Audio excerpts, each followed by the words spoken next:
तो 2026 खत्म होने में अब सिर्फ 5 महीने रह गए हैं और अगर तुम भी उनमें से एक हो जिन्होंने 2026 की स्टार्टिंग में नए रेजोल्यूशंस बनाए थे कि मैं हेल्थ पे ध्यान दूंगा, मैं पैसे ज्यादा कमाऊंगा, मैं नई स्किल सीखूंगा, बट किसी भी रीजन की वजह से अगर तुम उन पे ध्यान नहीं दे पाए हो and you want to enter 2027 with a whole dynamic personality, then this video is for you. अब देखो, मैं बहुत ही सिंपल बंदा हूं। जो मैं तुम्हें आज चीजें बताने जा रहा हूं वो सारी ट्राइड एंड टेस्टेड चीजें हैं। मैं तुम्हें कोई भी ऐसी चीज नहीं बताऊंगा जो मैंने खुद ना ट्राई करी हो और कोई भी ऐसी चीज नहीं बताऊंगा जो मैं खुद ना कर पाऊं। बहुत ही सिंपल सी चीजें हैं। अगर तुम ये 5 चीजें कर लेते हो then you would be unrecognizable by the start of 2027. Hi guys, I welcome you to the yet another video on my channel, and in case you are new, then welcome. My name is Vikalp, and today in this video I am going to tell you the 5 things that you need before 2026 ends to be unrecognizable at the start of 2027. Okay, so the first thing that you need to do is to prioritize your health. Yes, अपनी health को prioritise करो। बचपन से हम सुनते चले जा रहे हैं health is wealth, health is wealth. अब चाहे तुम कुछ भी करो, चाहे तुम जिम जाओ, चाहे तुम स्विमिंग करो, चाहे तुम जॉगिंग करो, चाहे तुम रनिंग करो, साइकिलिंग करो, whatever it could be, but keep that body moving. अगर तुम्हारे पास इतना टाइम नहीं है कि तुम 1-1.5 घंटा जिम कर पाओ या 1-1.5 घंटे का कोई भी वर्कआउट सेशन कर पाओ, सिंपली 5000 स्टेप्स कर लो। यस, कोई 10,000 नहीं, कोई 8,000 नहीं, 5000 स्टेप्स कर लो। मैं खुद करता हूं। It will hardly take you 30 minutes. मुझे पता है हम लोग वर्क की वजह से या जॉब की वजह से बहुत ज़्यादा बिजी रहते हैं and it is not very easy to maintain health, but अगर तुम्हें लंबी रेस का घोड़ा बनना है, अपनी लाइफ में आगे बढ़ते चले जाना है, तो तुम्हें हेल्थ को प्रायोरिटाइज करना ही पड़ेगा। आप इंस्टाग्राम पे देखोगे कि इंस्टाग्राम पूरी जिम वीडियो से भरा हुआ है, लेकिन if you ask a gym coach, कोई भी जिम कोच ये नहीं कहता है कि आपको हेल्थ मेंटेन करने के लिए जिम ही जाना है।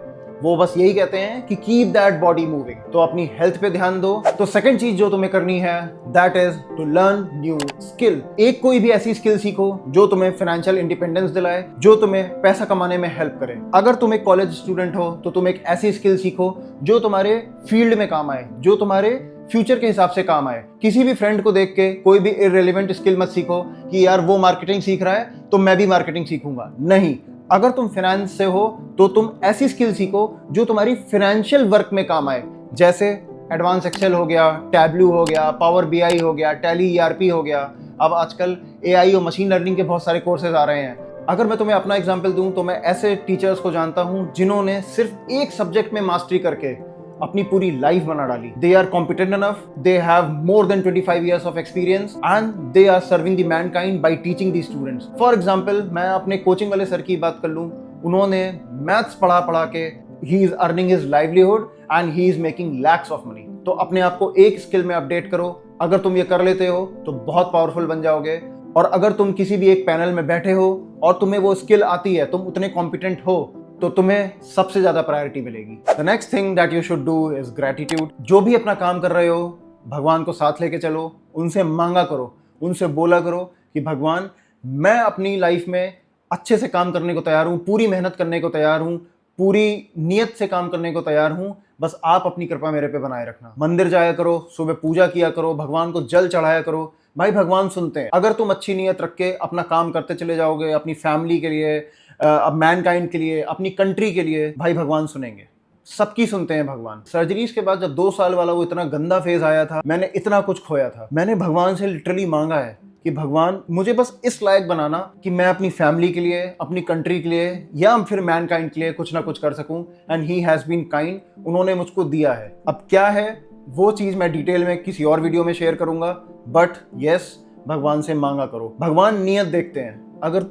अगर वो तुम्हें देख रहे हैं कि तुम सच्ची नियत से अच्छे काम कर रहे हो, सोसाइटी के लिए काम कर रहे हो, अपने लिए काम कर रहे हो, अपनी फैमिली के लिए काम कर रहे हो, भाई वो तुम्हें जरूर देंगे, जरूर देंगे। The next thing you should do is, society के बारे में बिल्कुल मत सोचो। Society is very brutal. तुम 2 कदम आगे बढ़ोगे, वो तुम्हें 4 कदम खींचने की कोशिश करेगी। जब मैंने भी अपना यूट्यूब चैनल शुरू करा था तो मैं पहले सोसाइटी की सोचता था कि यार मैं वीडियोस बनाऊंगा, सोसाइटी क्या सोचेगी, लेकिन नहीं, एक सर्टेन पॉइंट ऐसा आया और मैंने सोसाइटी के बारे में सोचना छोड़ दिया। सोसाइटी ऐसी ही होती है यार, they have their own opinions. वो कुछ लोग उसमें से स्टीरियोटिपिकल भी होते हैं कि वो बोलेंगे कि अरे क्या कर रहा है, बहुत टाइम लग जाएगा इसमें, कंटेंट क्रिएशन में कुछ नहीं रखा है। लेकिन नहीं, अगर तुम्हारा काम सच्चा है, अगर तुम्हें लग रहा है कि तुम्हें इसमें ग्रोथ मिलेगी, तो सोसाइटी के बारे में मत सोचो। जब मैंने जिम में वीडियोस बनाना शुरू करा था तो 4 दिन तक लोग मुझे देखते थे। 5वें दिन से उन्होंने मेरे को देखना छोड़ दिया। वो मेरे को देखते हैं कि कैमरा सेटअप कर रहा है और मैं एक्सरसाइज करता हूँ। As simple as that. तो सोसाइटी के बारे में मत सोचो, बिल्कुल भी मत सोचो।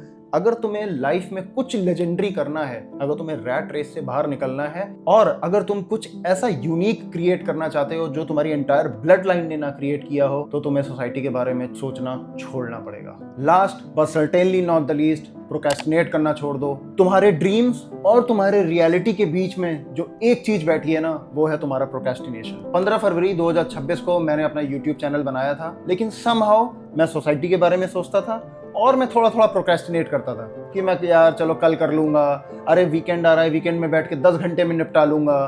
ठीक यही मेरी सबसे बड़ी गलती थी। हल्का सा रिग्रेट होता है, लेकिन फिर मैं उस थॉट को बाहर निकालता हूँ। फिर 4 मई 2026 को I uploaded my first ever YouTube video और ever since there has been no looking back। अब मेरी ये वीडियो देख के बहुत सारे लोग ये भी सोचेंगे कि यार अरे चलो अभी ठीक है, 2026 तो अब निकल ही गया, 1 जनवरी 2027 से शुरू कर लेंगे। माय फ्रेंड, फिर से वही गलती करोगे, नहीं हो पाएगा। जैसे तुम्हारा 2026 निकल गया, वैसे तुम्हारा 2027 भी निकल जाएगा और तुम उसी लूप में फंसे रह जाओगे। कोई भी नई चीज शुरू करते हो, उसकी हैबिट बिल्ड होने में 15 से 21 डेज लग जाते हैं। इसीलिए स्टेप बाय स्टेप आगे बढ़ो। Be 1% better every day. आज 1 घंटे बैठना सीखो, अगले हफ्ते 2 घंटे बैठना सीखो, तीसरे हफ्ते 3 घंटे बैठना सीखो। In this way you gonna build that longevity जो तुम्हें चाहिए। इसलिए प्रोक्रेस्टिनेट करना छोड़ो। और अगर तुम्हें किसी भी मोटिवेशन की जरूरत है तो मैं बैठा हूं ना। मैंने इंस्टाग्राम रील्स और यूट्यूब शॉर्ट्स की हेल्प से अपनी डेली लाइफ कवर करने की कोशिश करी है। उसमें मैंने 150 डेज का चैलेंज लिया है कि I will be consistent for 150 days straight, और मैं हर दिन 1%, सिर्फ 1% बेटर होने का कोशिश करूंगा, जिसमें मैं वर्कआउट करूंगा, मैं क्लीन डाइट लूंगा, मैं अपने डेली के काम करूंगा, मैं कोचिंग पढ़ाऊंगा और मैं अपने इंटरनेशनल स्टूडेंट्स की ऑनलाइन क्लासेस लूंगा। तो अगर तुम्हें भी किसी मोटिवेशन की जरूरत पड़ रही है तो make sure you follow me on Instagram as well, और यहाँ पे तो वीडियोस आती ही रहेंगी। जब तक ये वीडियो आपके पास पहुंचेगी तब तक हो सकता है वो सीरीज शुरू हो चुकी हो, तो जिस भी दिन से देखना तुम उस दिन से शुरू कर देना। Be that in fucking shape, be so good कि तुम्हें साला कोई रिप्लेस ही ना कर पाए। ओके, मिलके करते हैं। तो अगर तुमको ये वीडियो अच्छी लगी हो तो लाइक कर देना, कमेंट कर देना, किसी भी ऐसे पर्सन के साथ शेयर कर देना जिसको उसकी जरूरत हो, and in case you are new to my channel then उसको सब्सक्राइब भी कर देना। मैं मिलता हूं तुमसे किसी और वीडियो में। Till then take a very good care of yourself. Bye bye.